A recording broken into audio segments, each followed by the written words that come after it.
So what news do you have in our little So, industry? just a couple of small things for me this week that I came across. Happy to share them. Right, your screen is coming up in 3, 2, 1, go. Here we go. That looks like my screen. Should be, yeah. It's not mine, so better be yours. So this first page I came across, I had not seen before, so I'm not sure if it's entirely brand new or just new to me.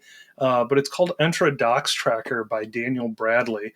And you can see reference to his blog here, which is a fantastic blog to follow, by the way, ourcloudnetwork.com. Um, but this page just summarizes any changes to the Entra Docs, Microsoft's Entra Docs. And it's a little bit eye opening to see how often they actually change here. I mean, just today we see 1, 2, 3, 4 changes in the docs. During a short week, I'd say that's a decent amount. Of course, there's a lot of documentation for Entra itself, but this is really cool. I had not seen this, so this is something I'm going to try to bookmark and pay attention to at least semi regularly. Make one for MDT documentation changes. Nothing happened this year. Yeah, last change, what, 2000? Was there? 18, I think Yeah, we I was made going to one. say any doc changes in the 2020s. I don't know. Maybe when they published the UI5 fix, they might have done some documentation update then, but otherwise, no.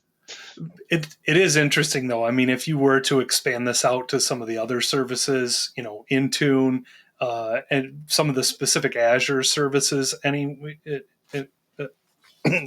of the specific Azure services, you'd have to have a page for each one of them, right? Or it would be completely unwieldy. Yeah, but I would like to see one for Config Manager because they update that documentation quite frequently. Definitely. And I do like here, I mean, it looks like, we can search, for example, if we want to see any changes that reference groups. The search looks like it's pretty nice and fast. So I like that. All right, awesome. Very cool. Very cool.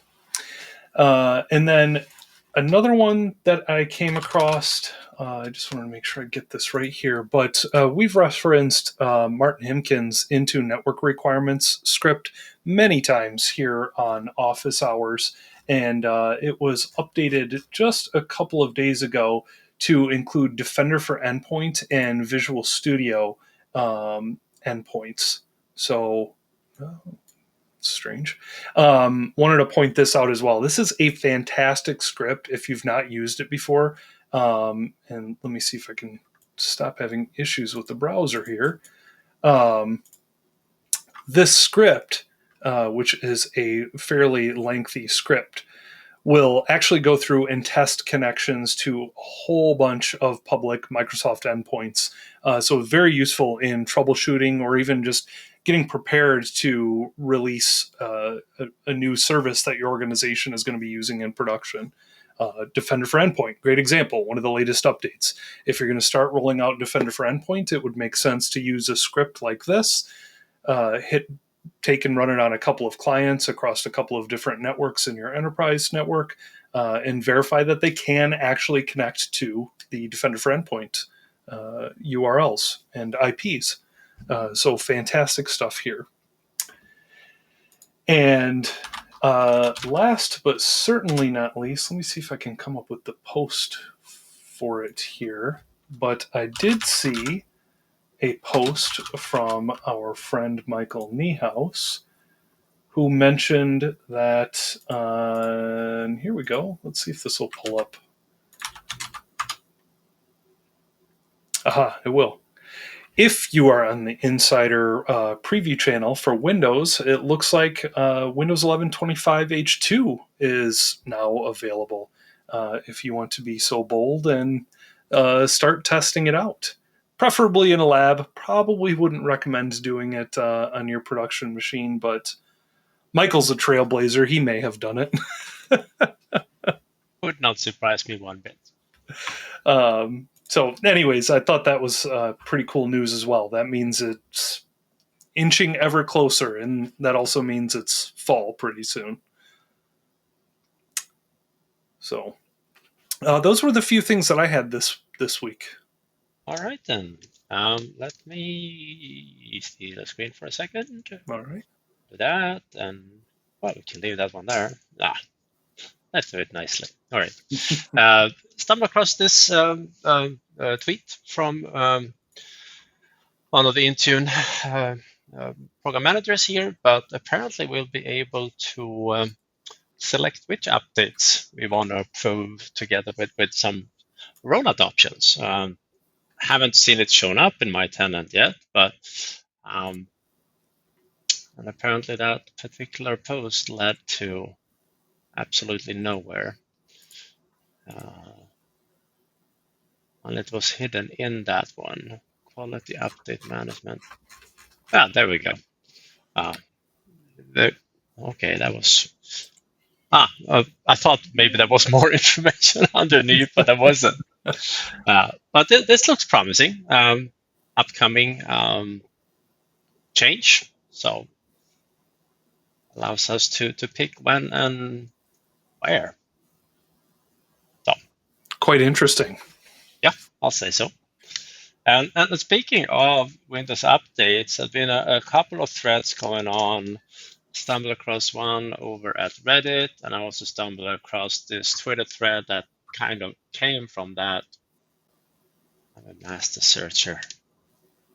There you are. That was the one. Apparently, some folks are seeing updates coming down and basically breaking their autopilot things. So we'll keep an eye on that one. I thought maybe someone had pulled the trigger on the actual enabling part and not yet updated their website or the Intune tenant.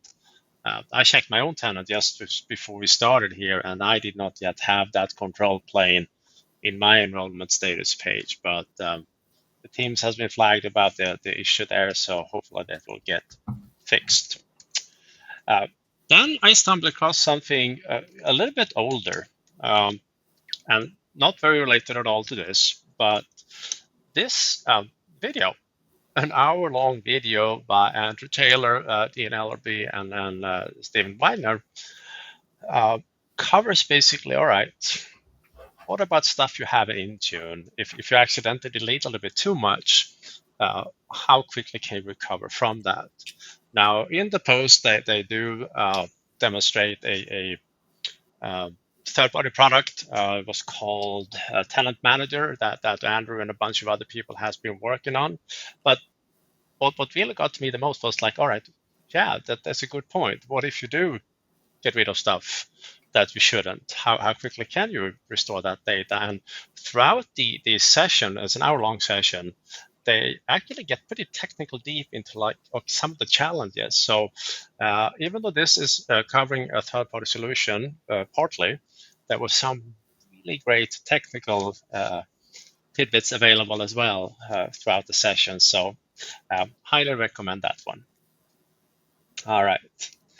And then I stumbled across this little tweet from our good friend Frank here in Chicago, and it seems that Broadcom, like every single time they have a chance, they try to make something just a little bit more worse. It's like, yeah, this was real bad. Like, hold my beer. I'll try to make it even more worse. But apparently they have stopped providing updates for their free products. So they disabled that intentionally in this KB article here. So certainly a choice, I guess. Yeah, is it a bright one? No, a choice nonetheless. So we can say we agree to disagree. An update. So anyhow. And finally, I stumbled across a blog post from Simon over at Cloudway in Norway. He apparently ran into an issue where autopilot devices were failing due to a kind of a hidden policy in your conditional access. So this was a really good read. I highly recommend anyone who do autopilot deployments to read it. It provides some nice background information. But as always, we will share these links under the video here. So that was all I had in terms of news.